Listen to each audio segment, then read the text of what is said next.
Do you hear that? You're never going to be successful. Why should you even try? Everyone will just make fun of you. You're just going to fail, so what's the point in even trying? Just go back to being okay. Does this sound familiar? Yeah, me too. For so many years, I heard those voices until I was so sick of hearing them.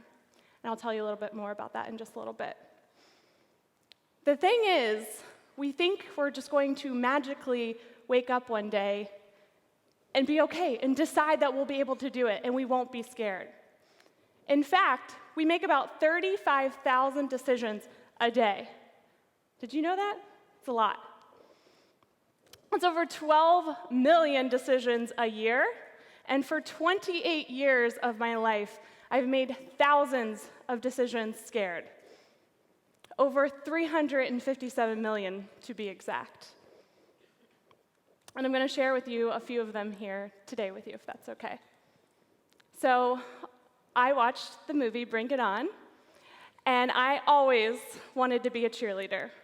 They have really cute outfits, and I thought all the boys would want to date me, and all the girls would want to be me.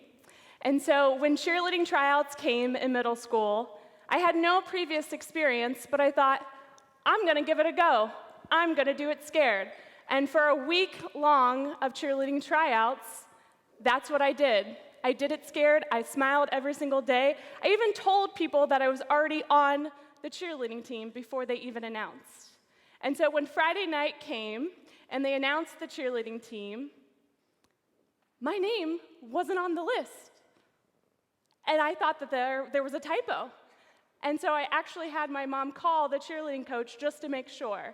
And when it wasn't a typo, I begged my parents to leave that school, and they said, suck it up, you're still going to go to Reynoldsburg High School. So I did. And so cheerleading wasn't in the cards for me, and I was really upset. So then I thought, let's try out for the tennis team.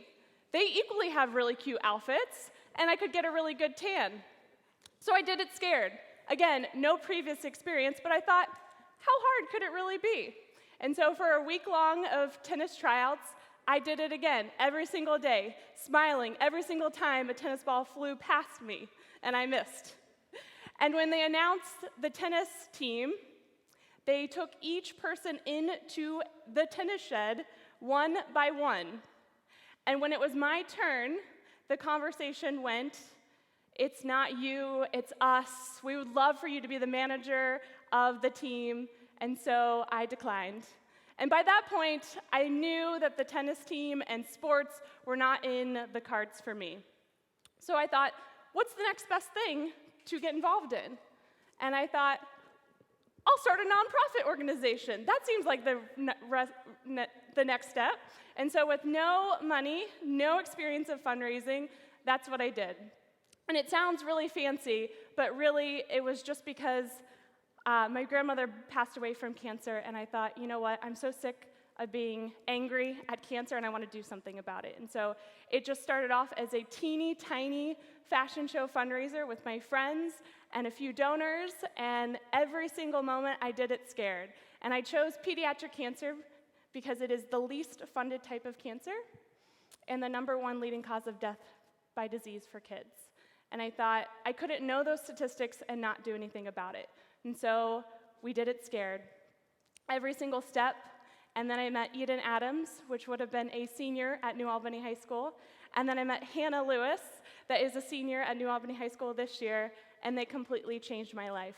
I stand in front of you here today, the founder of NC4K, but they are truly the legacies of what we do and the work that we continue. And we will continue to raise funds and awareness for pediatric cancer families until no child has to hear those words, you have cancer. And so millions of dollars later and countless lives changed, I am so proud of all the work that we've been able to do. But I can tell you, even a decade later of fundraising, every single day, I did it scared.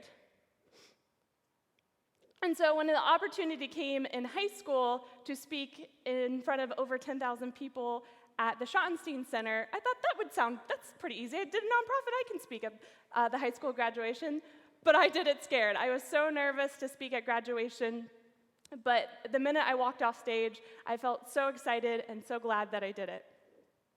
And as I was going to go off to college, the nonprofit organization was growing, and so many people asked me as I was going off to college, how are you going to do it? How are you going to run a nonprofit organization, work multiple jobs, and go to school full-time? And my answer was always, I'll figure it out, I'll do it scared. And that's exactly what I did. On my 23rd birthday, that really is me, I thought it would be a great idea to jump out of an airplane. And so, literally, when push came to shove, I did it scared and jumped out of an airplane. And it was one of the best decisions I ever made. I then graduated college with $50,000 of student loan debt, yay! And very scared for the next step of adulting, which we since have paid off, so I'm excited about that. I then married my husband scared. Just kidding, I wasn't scared about that one. I was really excited about that one. And then I knew the moment that I was pulled over on the side of the road from a panic attack, from a lack of sleep, a lack of nutrition, and a lack of self-care, it was time to make a change in my life. And so with a 1.5-year transition, I stepped down from my leadership role at NC4K, and with 41 weeks pregnant, I stepped down, and the new amazing leader came in, and I'm sure she was scared as well. So being 41 weeks past due and scheduling to be induced, you can say I was very scared to give birth, and we ended up doing a C-section to deliver our daughter that is happy and healthy and now 17 months old here today. This is the part you go, "Aw." That's okay, I'll help you. And so as I've been raising our daughter and staying home with her, because that was our vision, to be able to raise her and be there for her with anything that she needs, I also have realized that there is still a glass ceiling for women here today in 2019.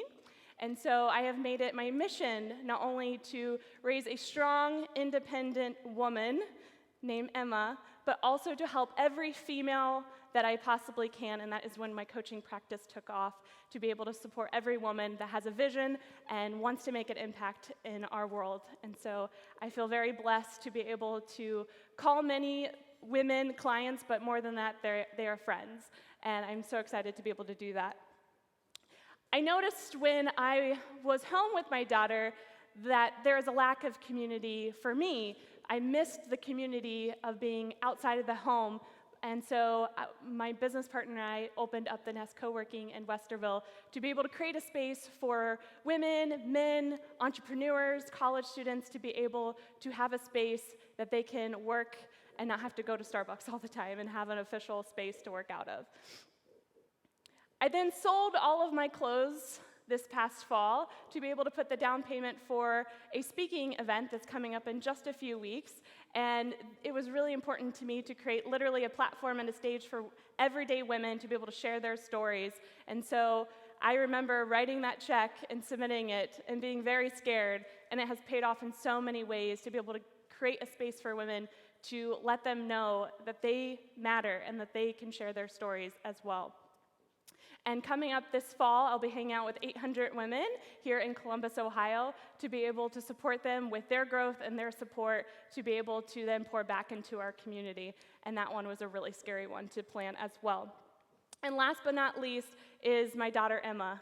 I fearfully, every single day, wake up very tired to be able to take care of her and be able to support her, and I wouldn't change it for the world. And now I'm here standing in front of you, scared, believe it or not.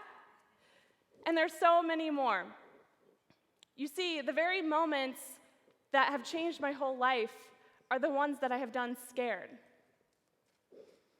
And people ask me all the time, how do you do it? And I'm going to let you in on a little secret. Are you ready? I do it scared. Yeah, don't tell anyone else. Every day I wake up and I take it one step at a time. I do not hide. I do not worry too much what other people will think. I just fail forward a lot. It's messy and beautiful all at the same time. And you just repeat 35,000 times a day. No big deal, right? I'm no different than you. And I ask you, what do you want to do in this moment right now, but are too scared to do it? I want you to imagine the voices, instead of the voices of you can't do it, imagine this. You can do this. You're going to be wildly successful. You're going to impact so many lives. You're going to be so happy that you did it. And your life is going to be even more amazing. They say the tragedy of life isn't that it ends too soon, it's that we actually wait too long to get started. So what are you willing to do scared? Today, tomorrow, this week, this year, and in your lifetime? It's time to do it scared. Thank you so much.